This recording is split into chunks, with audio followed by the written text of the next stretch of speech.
aspirants of UGC NET English Literature, do you really want to prepare Indian English Literature for your UGC NET English examination? So let's start. In today's video, I'm gonna discuss about classical to contemporary, basically major texts that repeat in your examination as well complete idea, right, of Indian English literature. So if you are new to my channel, don't forget to subscribe NS English Academy and like the video. Let's start today's video. So overall जो आज का मेरा video है, मेरा जो first concern है, that is familiar you all of guys regarding phases of Indian English literature. So we will start from classical early phase. From this also statement based question now frame in your examination according to new syllabus of NET examination. So finally we have to prepare accordingly, right? So मैं आपको सबसे पहले friends बता दूं कि classical and early phase 1820s to 1947 consider, और basically ये कौन सा फेज़ है, क्या इंपॉर्टेंस है इस फेज़ का इंडियन इंग्लिश लिटरेचर में, लेट्स डिस्कस. क्योंकि ये चीज़ें आपको पता होना बहुत ज़रूरी है. If you know about it so you can easily answer statement based question that you really get in your examination. So basically friends जो आपका फेज़ है, first phase I am talking about 1820s to 1947. Basically ये जो phase है beginning of Indian English literature consider किया जाता है, because it was the period when Indian writers first started using English as a medium of creative and intellectual expression. Overall आप बोल सकते हैं ये वो पीरियड है जब आपके इंडियन राइटर्स ने they started to write in English language. Even their writings reflect Indian society under colonial rule. Do you understand about it? As well religious reform and the most important nationalism, they just trying to just explore with the help of their writing. So overall जो आपका first phase है from 1820s to 1947, जितना भी text आपको मिलेगा from this और during this phase, you see nationalism, social criticism, translation of Indian classics into English आपको देखने मिलेगा. फॉर एग्जाम्पल के लिए अगर मैं आपसे बात करूँ, so first we have the Raja Ram Mohan Roy essay and writings. This is early prose based on reformist. So friends, there are 8 numbers, approx 8 numbers of early prose writings written by Raja Ram Mohan Roy based on reformist. Okay, so you have to sustain in your mind the title given by Raja Ram Mohan Roy. 8 basically जो आपके prose है. For example, A Gift of Monotheism, translation of the Vedanta यानी कि उपनिषद, और a defence of Hindu theism, right, the guide to peace and happiness, as well the second defence of the monotheist system of the Vedas, right. So types of आपको essays देखने मिल जाएंगे, pros देखने मिल जाएंगे जो आपके राजा मोहन रॉय के थ्रू लिखे गए थे, and you know it create you know the early phase of Indian English writings, right. वैसे एग्जामिनेशन में आपसे बहुत ज़्यादा डिटेल में राजा राम मोहन रॉय से नहीं पूछा जाता. जो टेक्स्ट पूछा जाता है मैं अभी आपके साथ डिस्कस कर लूँगी, क्योंकि मैं अभी आपको लिस्ट प्रोवाइड करूँगी आफ्टर दैट. बाकी next we have Henry Louis Vivian Derozio. So basically Derozio की poems 1827 young Bengal movement are really associated with this phase where we studied about philosophical themes and patriotics. अगर मैं आपको बताऊं इनका जो poems है that is a collection, first collection है which was published 1827 by Derozio. Important है, this can be asked in examination. और यहाँ पे आपको इन्फ्लुएंस देखने मिल जाएगा ऑफ बायरन, शेली, केट, जितना भी हम रोमांटिक यू नो आपके जो पोइट्स को स्टडी करते हैं ब्रिटिश लिटरेचर में, तो उनका इन्फ्लुएंस आपको देखने मिल जाएगा from this side. Okay, and next we have Toru Dutt. Now Toru Dutt most important, वैसे ये सभी आपसे एग्जामिनेशन में पूछे जाते हैं. Now Toru Dutt, ancient ballads and legends of Hindustan. This is most important, written by Toru Dutt. इनका ये पोस्टमस पब्लिश हुआ है 1882 में, एंड इसको ना बेसिकली प्रेजेंट किया गया है Indian heritage to the western world.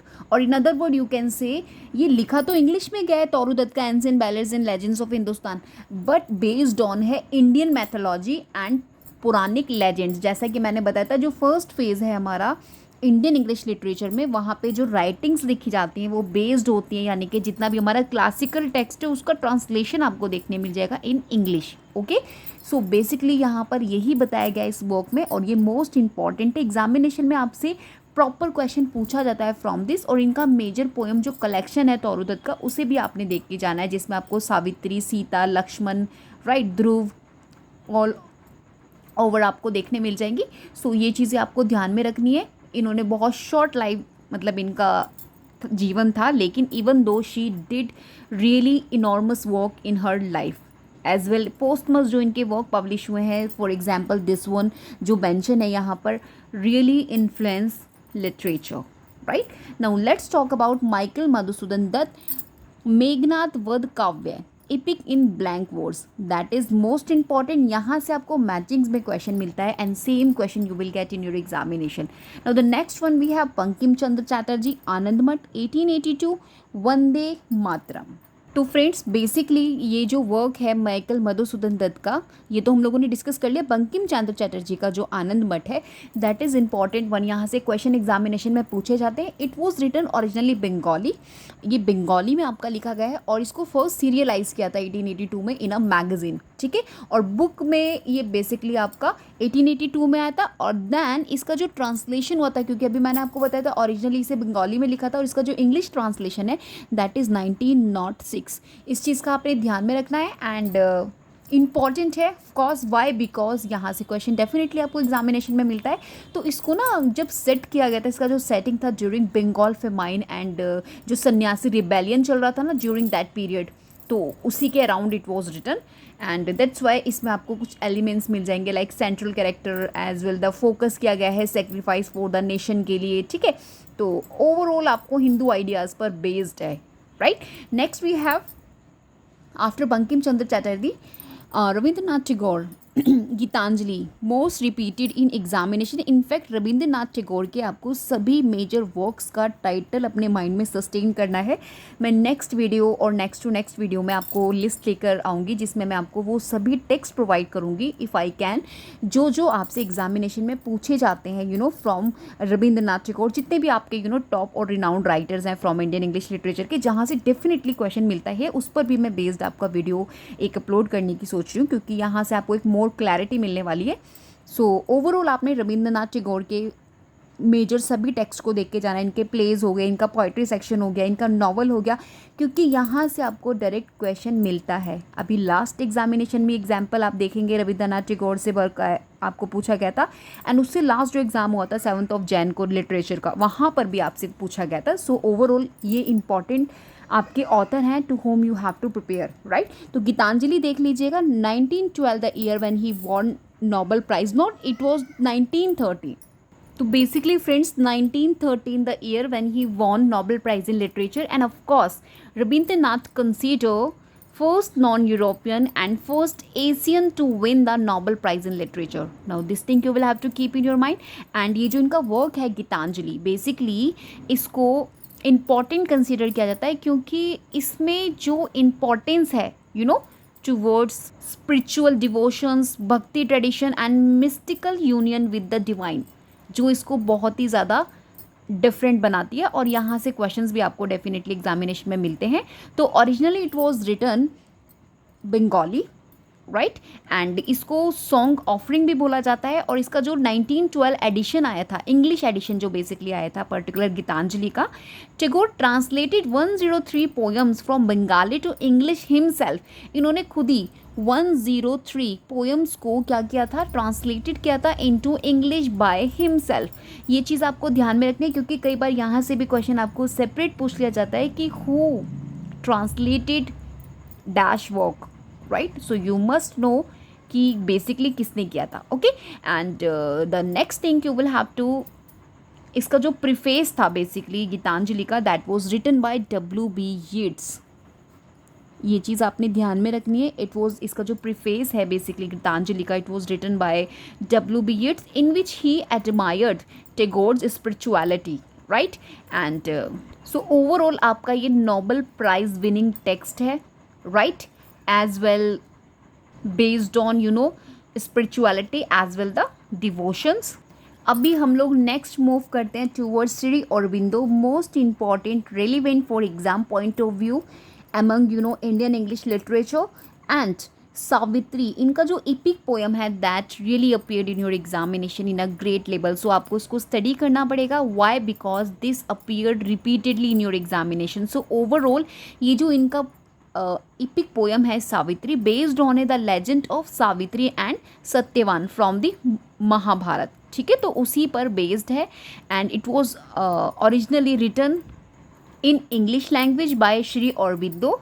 And guys blank words, symbolism, mysticism technique पर बेस्ड है and it was divided into 12 books. Where should I write? I am just writing here, let me space. तो अभी हम लोग श्री अरबिंदो यानी कि 7th point का, तो बेसिकली ये आपका डिवाइडेड है इंटू 12 बुक्स। 12 बुक्स आपको इसमें मिल जाएगी, जिसमें आपको 49 कैंटोज मिल जाएंगे after that. Okay, 12 books and 49 cantos आपको देखने मिल जाएंगे। एंड गाइज अप्रोच 24,000 लॉन्ग, और आप कह सकते हैं लेंथी है ये आपका जो बेसिकली पोएम है, यानी कि longest poem in English consider किया जाता है। एंड बेस्ड ऑन और सोर्स इसका महाभारत है, एज आई टोल्ड यू कि सावित्री और सत्यवान की स्टोरी पर बेस्ड है। एंड इसका जो सब टाइटल है that is a legend and a symbol. इस चीज़ का आपने ध्यान में रखना है, that is the sub title of Savitri. Okay, so let's talk about Sarojini Naidu. One more, we have to prepare for examination. Important, from Indian English literature. तो basically guys Sarojini Naidu का the golden threshold most important इनका poetry collection है, और यहाँ से examination में question आपको matching में मिला था। आप पास पेपर्स देखिएगा, यू कम टू नो कि हाउ इंपॉर्टेंस, जितना भी मैं आपको पॉइंट्स यहाँ डिस्कस कर रही हूँ सभी एग्जाम रेलिवेंट है और रिपीटेड फॉर्म में पूछे जाते हैं। तो अगर आप कुछ भी स्टार्ट नहीं किए हैं, you start from this, really you get fruitful result. Okay, now let's come back to our topic. Sarojini Naidu का द गोल्डन थ्रेशोल्ड, जो कि आपका पोएट्री कलेक्शन है, जिसे फर्स्ट 1905 में पब्लिश कराया गया था। Lyrical poetry basically it can you called, and it was written by, इसका जो प्रीफेस था बेसिकली उसे अर्थर साइमंस ने लिखा था। Where should I write? Arthur Symons. ठीक है, तो Arthur Symons wrote preface of it, as आपका जो गीतांजलि था उसका प्रीफेस W.B. यीट्स ने लिखा था, where he press Rabindranath Tagore. तो बेसिकली आपका जो the golden threshold poetry collection है by Sarojini Naidu, that was, इसका जो प्रीफेस है वो आपका अर्थर साइमंस ने लिखा था। ये चीज़ आपको ध्यान में रखनी है। एंड इस पर्टिकुलर पोएट्री कलेक्शन में आपको देखने मिलेगा blendings of Indian theme with English lyrical form, right. Overall यहाँ पे जो पोएम्स हैं इसमें बेसिकली कलेक्शन में इंडियन लाइफ, ट्रेडिशन, लैंडस्केप, इन सभी चीज़ों के बारे में आपको देखने मिल जाएगा। एंड आपको पता भी होगा she was called the nightingale of India also by Gandhi.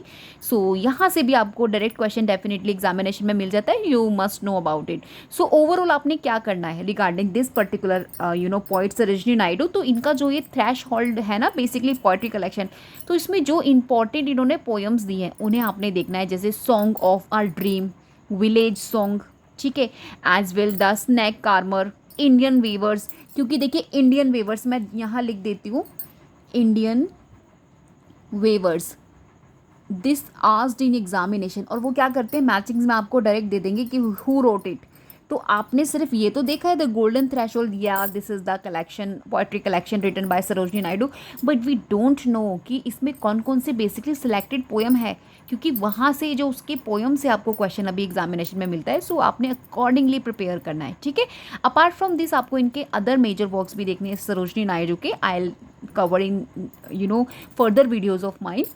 तो द बर्ड ऑफ टाइम हो गया, द ब्रोकन विंग्स हो गया, ये भी इनके ऊपर इंपॉर्टेंट हैं जो आपसे एग्जामिनेशन में पूछे जाते हैं। सो ओवरऑल इनका जो फर्स्ट कलेक्शन था the golden threshold I have discussed here, and उसका जो इंपॉर्टेंट फैक्ट्स है मैंने आपको बता दिया as well. Let's move on the next one. अच्छा, Mulk Raj Anand as well the R.K. Narayan, most important आपके ऑथर हैं इंडियन इंग्लिश लिटरेचर में। इनको अगर आपने प्रिपेयर नहीं किया, इनके ना एक तो सभी वर्क्स आपको देखने हैं, ऑल जितने भी वर्क्स हैं ठीक है। उन सभी वर्क्स का क्रोनोलॉजी आपने अपने माइंड में सस्टेन करके रखना है। इन सभी फैक्ट्स को रिवाइज करना शुरू कर दीजिए। अगर आप कर रहे हैं it means you are absolutely right, otherwise आप मिस कर रहे हैं अपना रिवीजन, और अगर रिवीजन मिस कर रहे हैं इट मीन्स आपके साथ कुछ भी हैपन हो सकता है ड्यूरिंग योर एग्जामिनेशन। तो अगर आपका रिवीजन स्ट्रॉन्ग है इट मीन्स आप क्वालिफाई हैं।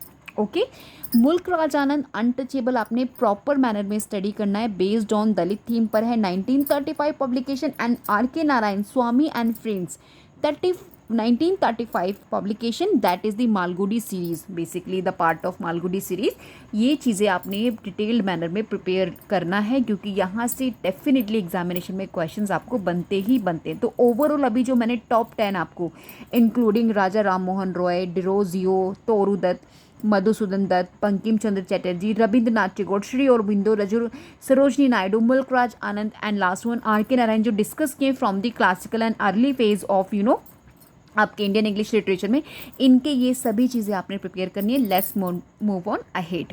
So guys let's discuss about the modern और पोस्ट इंडिपेंडेंस 1947 टू 1980s, यानी कि सेकेंड फेज। बेसिकली ये जो फेज़ है इंडियन इंग्लिश लिटरेचर में, India's independence in 1947 and continuous रफली अंटिल द 1980s, यानी कि जो ड्यूरिंग लिटरेचर है आपको रिफ्लेक्शन देखने मिलेगा new social, political and cultural realities को लेकर of a free India, right. और यहाँ पर आपको जो थीम्स मिलेंगे based on partition, trauma, nation buildings, social reform, Dalit and feminist conscience को लेकर आपको यहाँ पे टॉपिक्स मिल जाएंगे। मैं आपको क्यों एक्सप्लेन कर रही हूँ, बिकॉज स्टेटमेंट क्वेश्चंस अभी एग्जामिनेशन में अकॉर्डिंगली न्यू सिलेबस पूछे जाने लगे हैं। सो ओवरऑल आप अगर इंडियन इंग्लिश लिटरेचर प्रिपेयर कर रहे हैं, whether you are preparing for British literature और American literature, African literature, you must know about knowledge of your particular literature, right, as will the phase you are studying for, क्योंकि statements आपके यहीं पर बनते हैं और यहाँ से कन्फ्यूज़न क्रिएट हो जाता है।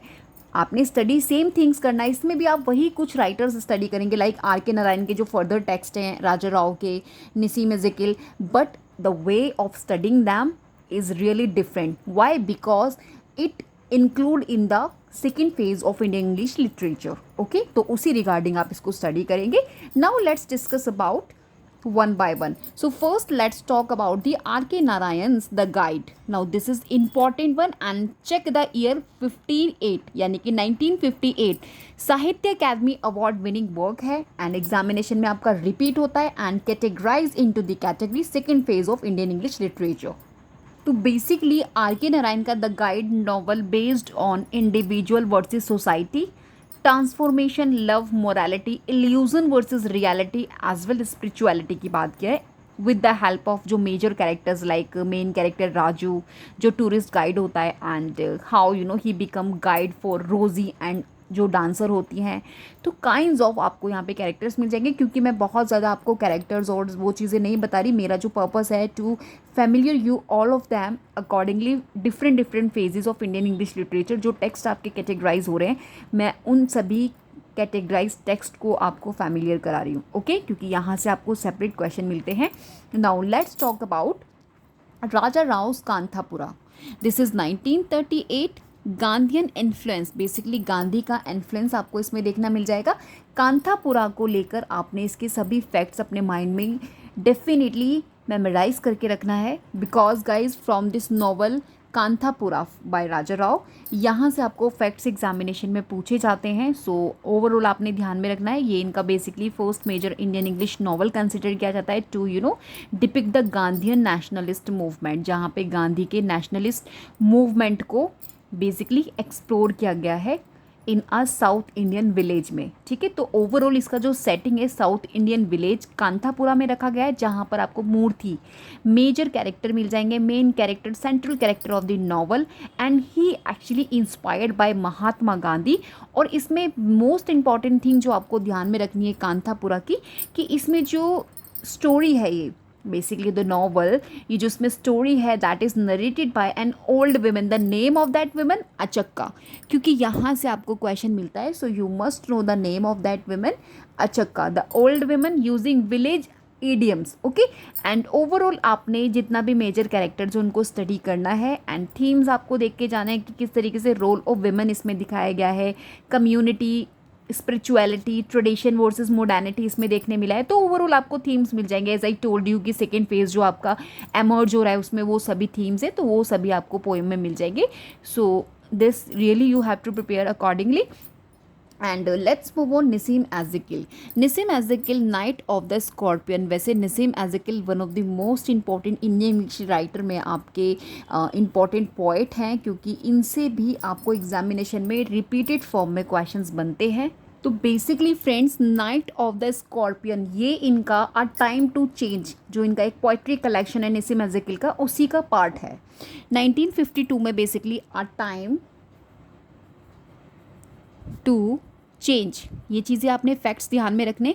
अ टाइम टू चेंज इनका पोइट्री कलेक्शन है, दैट वाज 1952 पब्लिकेशन, एंड उसी का ये आपका एक पार्ट है, नाइट ऑफ द स्कॉर्पियन। ठीक है, बिकॉज इंपॉर्टेंट है, एग्जामिनेशन में पूछा जाता है, and earliest and most famous poem भी है आपका, जहाँ पर इन्होंने रूरल इंडियन लाइफ को एंड सुपरस्टिडियस प्रैक्टिसेस को डिस्क्राइब किया है अपनी इस पोएम के अंदर। तो ओवरऑल ये जो पोएम है इसमें नरेट करता है, एंड इंसिडेंट दिखाया गया है इन द पोएट्स विलेज। जो पोएट का अपना विलेज है उसमें एक इंसिडेंट के बारे में बताया गया कि किस तरीके से जो स्कॉर्पियन होता है वो स्टिंग कर देता है द पोएट्स की मदर को। ठीक है, तो ओवरऑल यही स्टोरी आपकी आगे फॉलो हो रही है। We are not continue here. तो थीम बेसिकली यहाँ पे superstitions, reality versus pain and endurance, और किस तरीके से जो एक फॉल इल्यूजनमेंट होता है हमारा, जो एक फॉल्स हम लोग एस्टिमेट लगा लेते हैं किसी चीज़ को लेकर, किसी मिथ को लेके, ओवरऑल यहाँ पे बात किया है in a free words. Narrative form है, फर्स्ट पर्सन पर्सपेक्टिव है बेसिकली। ठीक है, सो ओवरऑल आपने फैक्ट्स ध्यान में रखने हैं regarding. Now let's move on. Kamala Das again my story, this is most important 1976 autobiography है। डायरेक्ट क्वेश्चन एग्जामिनेशन में बनता है, इज इट ऑटोग्राफी और what exactly it is. So you must know the famous autobiographies from the Indian English literature as well the British, African, all over the literatures, क्योंकि यहाँ से आपको question examination में definitely बनता है कि autobiographies का लिस्ट बताना है आपने। ठीक है, मैं ऑलरेडी बता चुकी हूँ अपने चैनल पर, मे बी मैं फर्दर वीडियोज़ में फिर से इंक्लूड कर दूँ आप लोगों के लिए some more important autobiographies based on new syllabus. So now you will have to just sustain in your mind about this my story and summer in Calcutta. So let's talk about it. तो आपको basically पता है कमला दास आपकी one of the confessional points में से एक हैं, important examination point of view से। और इनका ये जो फर्स्ट फ्रैंक ऑटोबायोग्राफीज़ है, जो basically the name my story, and जो आपका किसी इंडियन वुमेन ने इन इंग्लिश में लिखा है। सो ये चीज़ आपने ध्यान में रखना है। सो ओवरऑल ये इनका पर्सनल ऑटोबायोग्राफी है, जिसे इन्होंने कन्फेशनल वे में लिखा है, राइट, और कैंडिड स्टाइल में। जैसे कि कैंडिड स्टाइल के लिए आपकी कमला दास जानी भी जाती है। तो अपने बचपन के से लेके एडोलेसेंट तक जो उनका केरला का मतलब कि लाइफ था, तो इन्होंने यहाँ पे मेंशन किया है। Then she talked about marriage and domestic life, मतलब इन्होंने अपना सभी स्ट्रगल इंक्लूड किया है इस अपनी माई स्टोरी में। एंड अगर आप इसको फर्स्ट स्टडी करेंगे तो आपको बहुत सी इंपॉर्टेंट फैक्ट्स हैं जो डिटेल में पता लगेंगे कि क्यों हम इसको कन्फेशनल ऑटोबायोग्राफी मतलब कन्फेशनल क्यों टॉपिक देते हैं। सो ओवरऑल आपने इस चीज़ का ध्यान में रखना है। एंड ईयर ऑफ पब्लिकेशन ध्यान में रखिएगा 1976, और ये फेमिनिस्ट लिटरेचर में भी आप इनको काउंट कर सकते हैं, क्योंकि she talked about overall what exactly happen with the women during that period, so that's why we categorize it. Okay, now let's move on. Jayanta Mahapatra again most important, और इनका ये जो रिलेशनशिप है साहित्य अकादमी अवार्ड फॉर पोएट्री 1981। तो friends आपको मैं बता दूं, जयंत महापात्रा पाइनियर है मॉडर्न इंडियन इंग्लिश पोएट्री के, एंड ऑफ कोर्स ही consider first major poet to win Sahitya Akademi award for English poetry 1981। अभी इनकी डेथ हो चुकी है, 223 में आई थिंक इनका डेथ हुआ था, या 24 में जयंत महापात्रा का रिसेंटली मतलब पास्ड अवे हुए हैं ये। तो बाकी इनका जो बेसिकली मतलब ये जो आपको इनके मेजर वर्क्स में फर्स्ट पोएट्री कलेक्शन जहाँ जो मैंने मेंशन किया है यहाँ पे रिलेशनशिप, इसके बारे में आपको थोड़ा सा स्टडी करना है।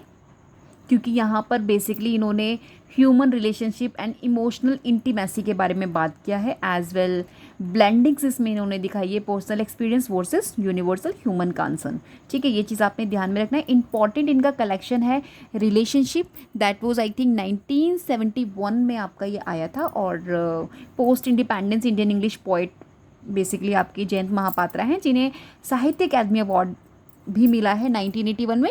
सो ओवरऑल आपने ये सभी फैक्ट्स अपने ध्यान में रखने हैं, क्योंकि यहाँ से क्वेश्चन आपको बनते ही बनते हैं। Let's move on. A.K. Ramanuj, भाई जितने भी मैं यहाँ पे इंक्लूड की हूँ सभी मोस्ट रिलीवेंट हैं एंड रिनाउंड आपके पोइट्स हैं। सो आपने इन्हें बहुत अच्छे से प्रिपेयर करना है। A.K. रामानुज को देख लेते हैं। इनका the striders, poetry cultural themes पर बेस्ड। तो बेसिकली अपने इस पोइट्री कलेक्शन स्ट्राइडर्स में he talks about Indian experience in modern time, और as well he blendings urban and rural imaginary. इन जितना भी मतलब इसमें हम पोएम्स पढ़ेंगे तो इसमें जो भी आपको पोएम्स देखने मिलेगी उसमें आपको everyday life, personal emotions, cultural reflections देखने मिलेगा। सो इस चीज़ का आपने ध्यान में रखना है। यहाँ पे थीम्स आपको कल्चरल आइडेंटिटी पर बेस्ड है, राइट। और क्योंकि इंपॉर्टेंट है, एग्जाम में आपसे पूछा जाता है। Let's talk about the next one.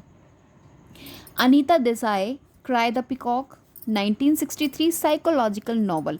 तो ओवरऑल आपने अनीता देसाई की सभी नॉवेल्स की क्रोनोलॉजी ध्यान में रखनी है, क्योंकि वो आपसे एग्जामिनेशन में रिपीट होती है, as well the core idea of each novel. Okay, next we है Bhabani Bhattacharya, most important Indian English writer में एक है। इनकी सभी नॉवेल्स की chronology please checked out. So many hungers, one of them 1947, Bengal famine पर बेस्ड है इनका ये नॉवल। इनकी क्रोनोलॉजी से आपको क्वेश्चन पूछा जाता है, मैचिंग क्वेश्चन में इनके नॉवेल्स आपसे पूछी जाती हैं। सो ये जितने भी देखिए, अगर आप अभी इंडियन इंग्लिश लिटरेचर प्रिपेयर कर रहे हैं तो you start from these all, जो मैं आपको मेंशन की हूँ इस वीडियो में, इन सभी को स्टार्ट कीजिए। और जो जो फैक्ट्स मैंने आपको बताया है, आई सजेस्ट यू कि आपने प्रिपेयर करना है। अगर आपसे नहीं होता तो प्लीज़ कमेंट मी कि मैं आपको कौन कौन से वो पर्टिकुलर प्लेज, कौन कौन सी वो पर्टिकुलर पोएम्स, वो कौन सी नॉवेल्स हैं जो आपको पर्टिकुलर राइटर की प्रिपेयर करनी है, पोइट की प्रिपेयर करनी है, आप प्लीज़ मुझे कमेंट करके बताइए। मैं आपको वो सभी कंप्लीट विद स्ट्रैटेजी के साथ अपलोड कर दूंगी, फर्दर वीडियोस में इंक्लूड कर दूंगी। But let me know first, okay. और अगर आप खुद से कर लेंगे then it really good to go, तो थोड़ा सा टाइम बच जाएगा। मैं आपको some more important facts regarding examination बता दूंगी।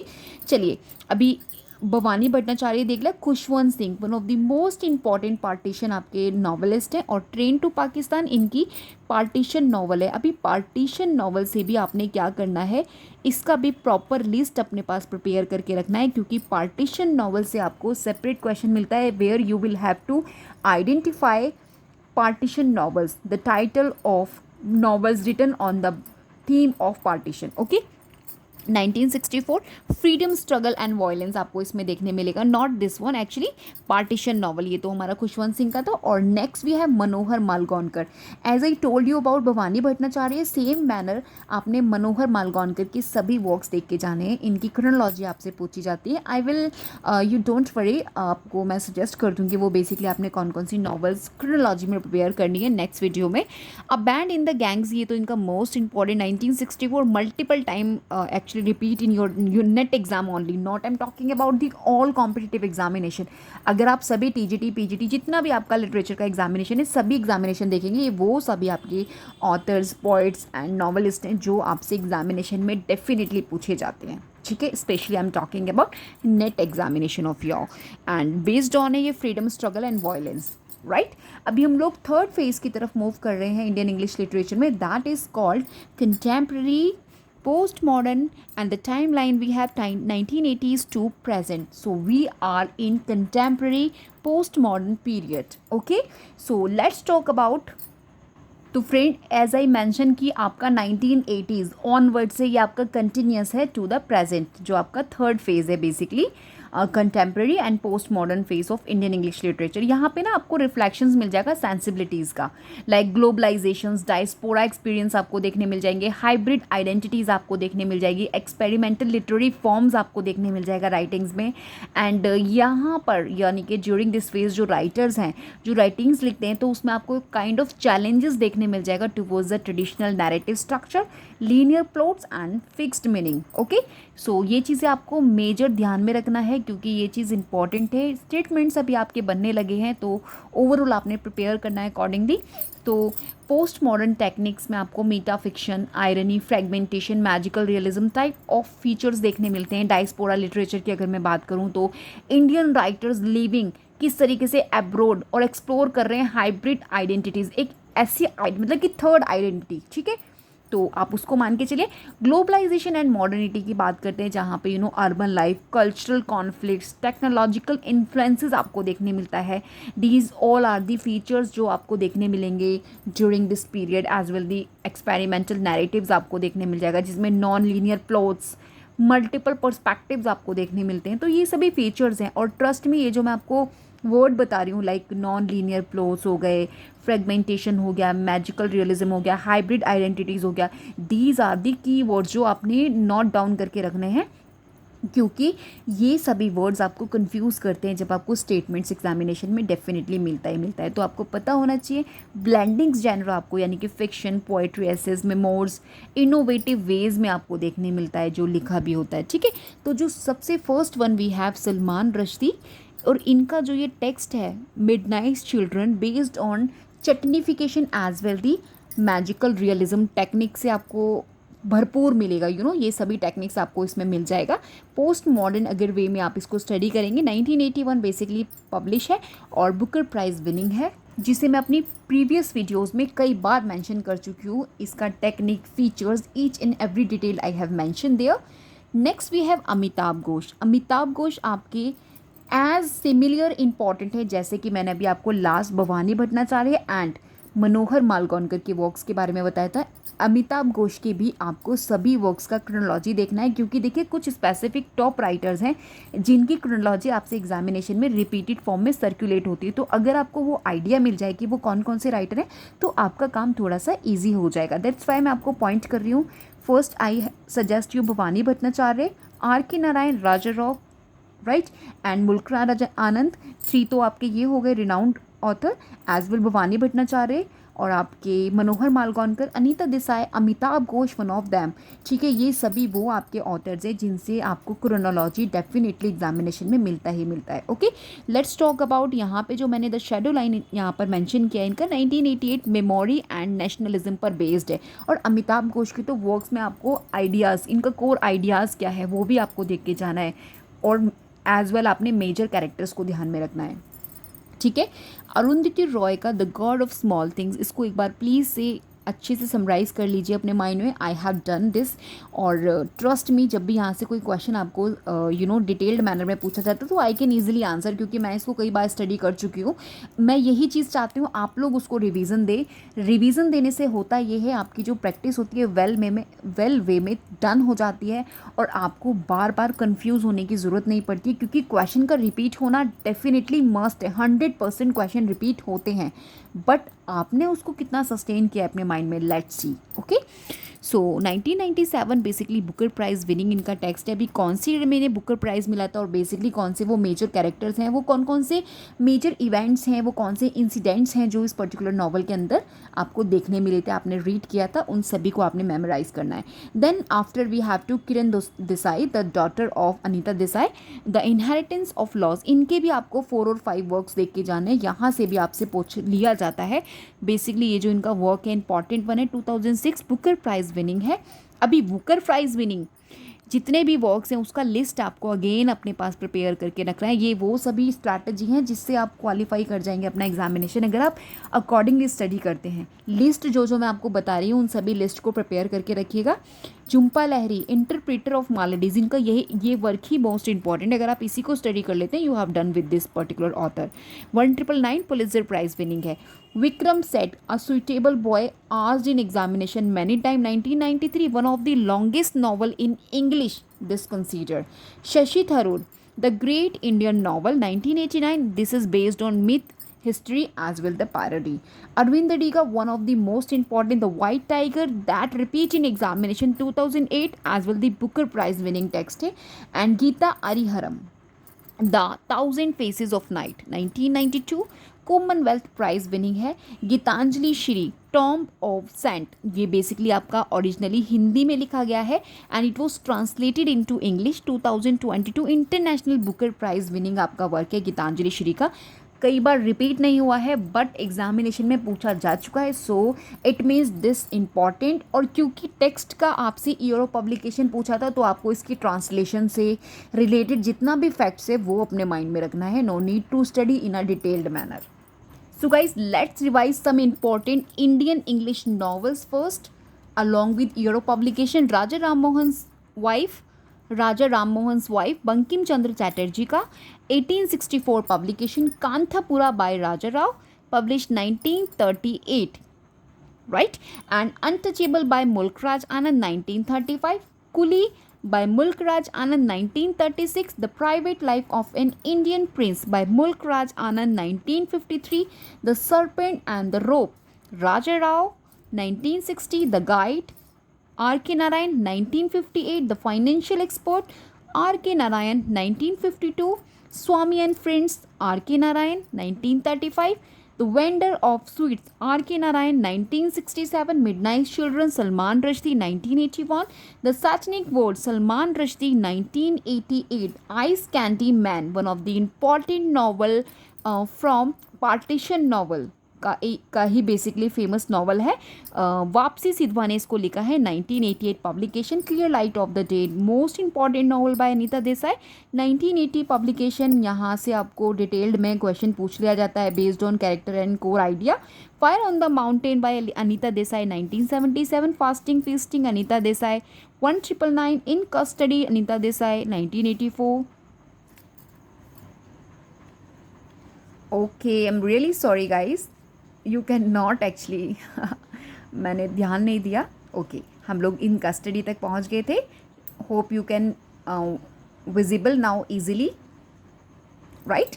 The God of small things, Arundhati Roy 1997। वो एक्चुअली मैं ना स्क्रीन पर और पेपर्स पर दोनों ही साइड मेरे को अपना फोकस करना होता है, तो दैट्स वाई मेरा बिल्कुल माइंड नहीं रहा। मैं इतना ज़्यादा खो गई रीडिंग करने में ही कि मुझे ये नहीं दिखा कि आपको विजिबल हो रहा है क्या नहीं। Really I am really very sorry for that.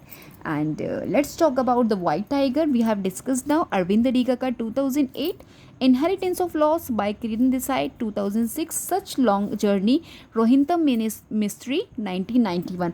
अभी आपने क्या करना है, ये सभी टेक्स्ट जो मैं आपके साथ मेंशन कर रही हूँ हियर, इन सभी को आपने टाइम टू टाइम रिवाइज करना है, ठीक है। If you want to get this important file from my channel, so just join the membership and you guys can just get in easiest manner। मैं दोनों ही आपको पिन करके दे दूंगी। जो फर्स्ट वन वाली where we talked about the 3 phases and I categorized top 10 text accordingly, और यहाँ पे मैं कुछ आपको important novels, poetry sections, collection, short stories बता रही हूँ from Indian English literature along with year of publication as well the author itself, जो आपको एग्जामिनेशन में डेफिनेट मिलती है। और इन्हें आपने ईयर ऑफ पब्लिकेशन के साथ जस्ट रिमाइंड अपने माइंड में रखना है, डेली रिवीजन देना है till your examination, and trust me आपको यहीं से क्वेश्चन एग्जामिनेशन में मिल जाएगा।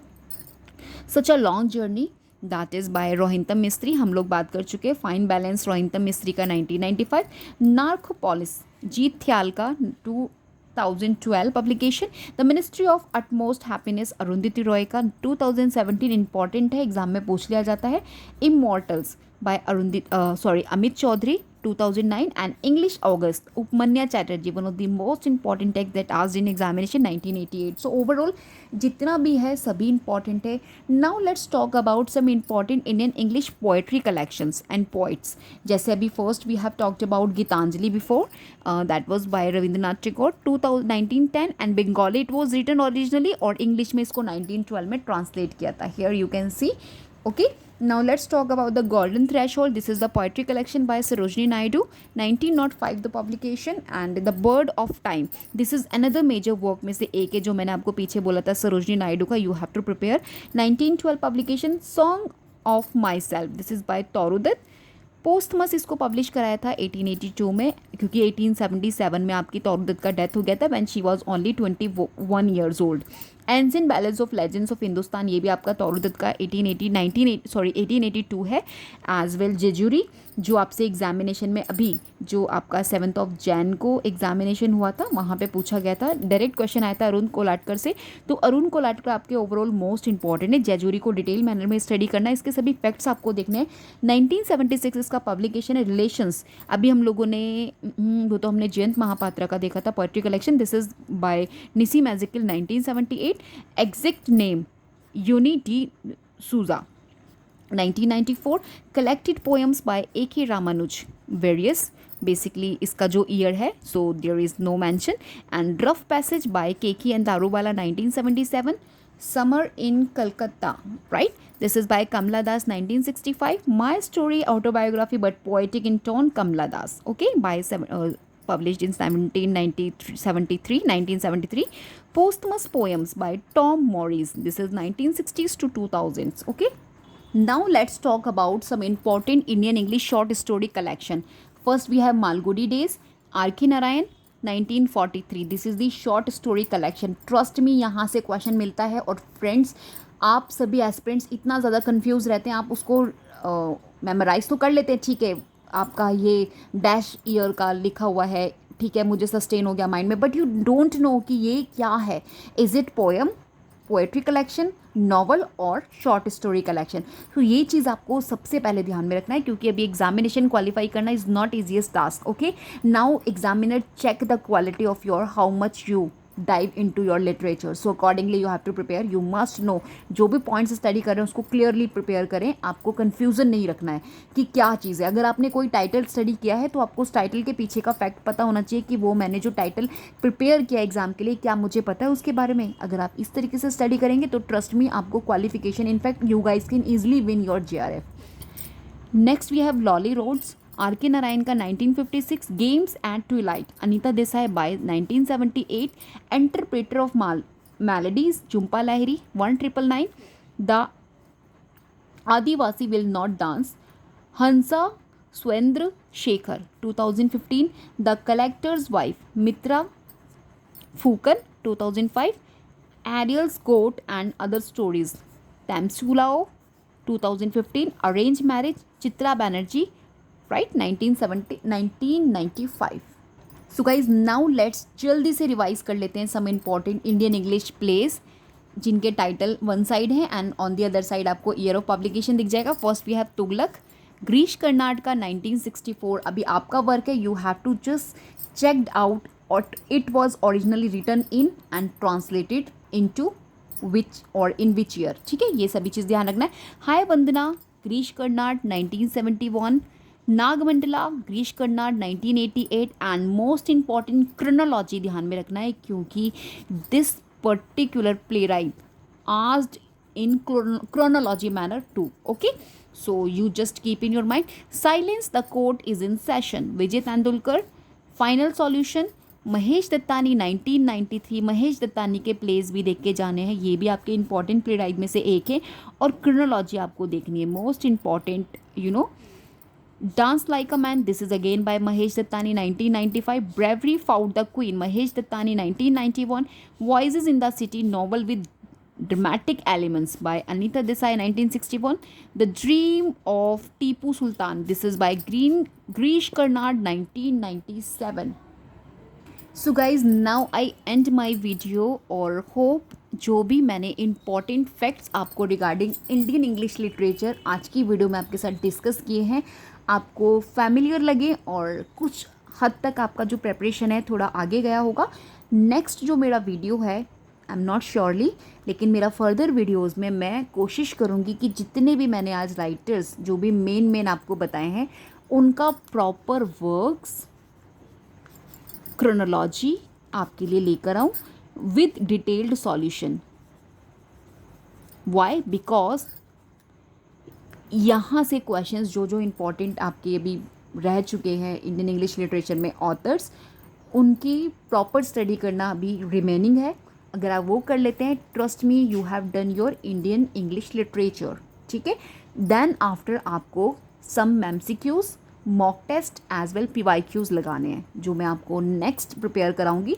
First we are just going to complete our syllabus. Okay, we will meet in next video. If you are new to my channel, don't forget to subscribe. और अगर subscribe कर रहे हैं तो जितना भी videos during these days past few weeks जो भी मेरा वीडियोस आया है continuously, please watch and just enhance your notes.